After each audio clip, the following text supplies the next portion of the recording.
Gulf కార్మికులకు BRS party Harish Rao అండగా నిలిచారు. జోర్డాన్లో గత 11 నెలలుగా కనీసం తిండి లేక ఇరుక్కుపోయిన 12 మందిని స్వదేశానికి రప్పించారు. హరీష్ రావు సొంత డబ్బులతో పెనాల్టీ కట్టి విమాన టికెట్లు బుక్ చేసి మమ్మల్ని ఇండియాకు తీసుకొచ్చారని జగిత్యాలకు చేరుకున్న బాధితుడు హర్షం వ్యక్తం చేస్తున్నారు. ఇటు 11 నెలల వేతన అనంతరం ఇంటికి చేరుకున్నామంటున్న జోర్డాన్ బాధితుడు కుటుంబ సభ్యులతో మన ప్రతినిధి సందీప్ రావు మరింత సమాచారాన్ని అందిస్తారు. చిక్కుకున్నటువంటి వారిలో గల్ఫ్ ఏజెంట్ చేతిలో మోసపోయిన వారిలో జగిత్యాల జిల్లాకు సంబంధించి జగిత్యాల పట్టణం అలాగే వెల్గటూరుకు చెందినటువంటి మరొక వ్యక్తి ఇద్దరు కూడా ఉన్నారు. వారి చెర నుంచి మాజీ మంత్రి ఎమ్మెల్యే హరీష్ రావు గారు వారికి టికెట్ సాయంతో పాటు అక్కడ కంపెనీకి సంబంధించినటువంటి అమౌంట్ చెల్లించి వారిని ఇంటికి తీసుకురావడం జరిగింది. అత్యంత నిరుపేద కుటుంబాలే గల్ఫ్ దేశాలకు వెళ్తాయి. ఒకసారి నరసింహులు ఇల్లు చూడొచ్చు. ఒకసారి వీళ్ళంతా కూడా అత్యంత నిరుపేద కుటుంబం. సంవత్సరం పాటు కేవలము ప్రతిరోజు ఆలుగడ్డ కూరతో పాటు శనగలు మాత్రమే తిన్నటువంటి పరిస్థితి. అంత దయనీయమైనటువంటి పరిస్థితిలో వీళ్ళంతా ఉండగా బీఆర్ఎస్ పార్టీ హరీష్ రావు స్పందించి వీరిని సురక్షితంగా ఇండియాకైతే తీసుకొచ్చారు. కావాల్సినటువంటి డబ్బులు చెల్లించారు. మరి ఒక్కసారి నరసింహులు ఇంటికి చేరుకున్నారు. కుటుంబ సభ్యుల్లో ఒకవైపు ఆనందం ఉన్నప్పటికీ ఒకసారి మాట్లాడదాం. మరి ఏం జరిగింది అక్కడ? నరసింహులు అసలు ఏమైంది అక్కడ, ఏం జరిగింది ఒక్కసారి? ఏజెంట్ ద్వారా పోయితే అక్కడ సరిగా పట్టించుకోలేరు.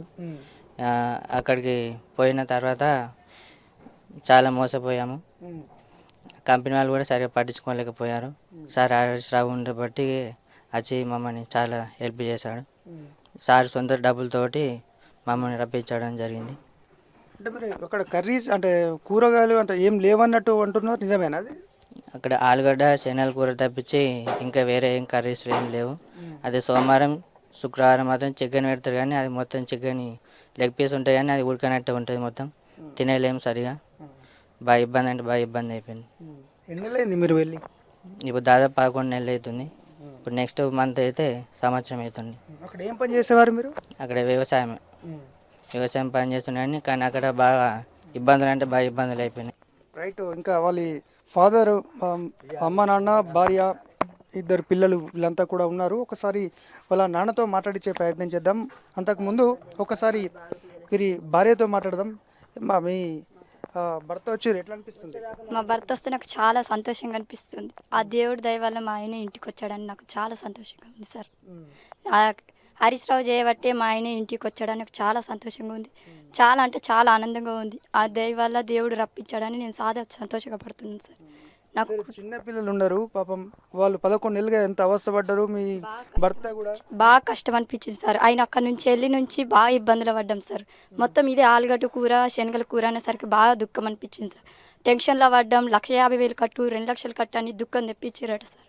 మాకు ఆ దుఃఖంలో మాకు ఏం చెప్పాలో ఏం మాట్లాడాలో మాకు తెలియలేదు సార్. ఆయన అర్థ ఇబ్బందులు ఉండేసరికి మాకు బాధ అంటే బాధ అనిపించింది. హరీష్ రావు చేయబట్టి మా కుటుంబం, నా భర్త ఇంటికి వచ్చాడు. మేము అంత సంతోషంగా ఉన్నాం. ఆయన దయ వల్ల నా కుటుంబం బాగుపడుతుంది సార్. దేవునికి ఆయనకి ఏం మాట్లాడాలో ఏం చెప్పాలో మాకు అంతా అందుకుంది సార్. ఏం చెప్పినా అని మాటలు రావడం లేదు సార్. నా భర్త ఇంటికి వచ్చినప్పటి నుంచి నాకు చాలా సంతోషంగా అనిపించింది సార్.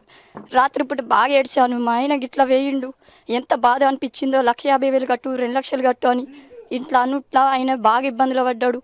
నాకు టికెట్ బుక్ అయినా కానీ మళ్ళీ అది క్యాన్సిల్ అయిందని చెప్పంగానే మళ్ళీ హరీష్ రావు ఫోన్ చేసి మళ్ళీ మాట్లాడి ఆయనకు టికెట్ ఇప్పించాడు. మళ్ళీ ఆయనకు తిరిగి మా ఇంటికి వచ్చాడు సార్. 11 మంది ఇంటి నుంచి వెళ్ళిపోయిన హరీష్ రావు నుంచి కూడా మళ్ళీ ఇంటికి కూడా తిరిగి వచ్చాడు సార్. అంత సంతోషంగా అనిపిస్తుంది సార్. మళ్ళీ నాన్న కూడా ఉన్నారు. మరి కొడుకు చాలా రోజుల తర్వాత తిరిగి వచ్చాడు, ఎట్లా అనిపిస్తుంది బాబు? మాకు కూడా సంతోషం అనిపించింది సార్. కేసీఆర్ దయ వల్ల, కేటీఆర్ దయ వల్ల నాకు కొడుకు వచ్చిందంటే నాకు ఎంతో సంతోషం అనిపించింది సార్. ఈ దుఃఖంతో నేను చెప్పలేడు ఇక. అయ్యా అంత ఇబ్బందులు ఉన్నాం సార్. బాబు సారు నా బిడ్డ పోయిందంటే నాకు చాలా ఇబ్బంది అనిపించింది సార్.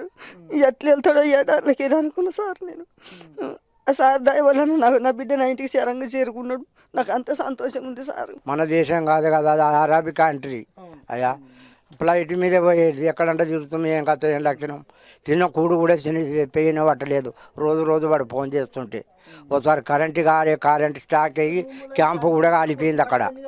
అక్కడ క్యాంపు కాలిపోయింది, బట్టలు కాలిపోయినాయి. చాలా ఇబ్బందిలో వాడు చెప్తుంటే మాకు చిన్న కూడు కూడా పెయిన పట్టకుండా పోయింది. నెల రోజులు ఆయే వాడు కంటిగాని వచ్చిందంటే తిన్నంత ఆనందం అనిపించింది.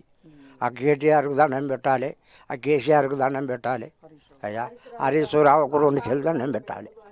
ఒక ఎమోషనల్ ఫీలింగ్ అంటే భావోద్వేగానికి గురైనటువంటి సిచ్యువేషన్. ఎందుకంటే 11 నెలలుగా నానా అవస్థలు పడ్డారు నర్సింహులు. దీంతో ఇక్కడ కుటుంబం కూడా 2 పిల్లలు, తల్లి తండ్రి కూడా నిత్యం కొడుకు ఎలా ఉన్నాడు అనేటువంటి ఆవేదన వారిలో ఉంది.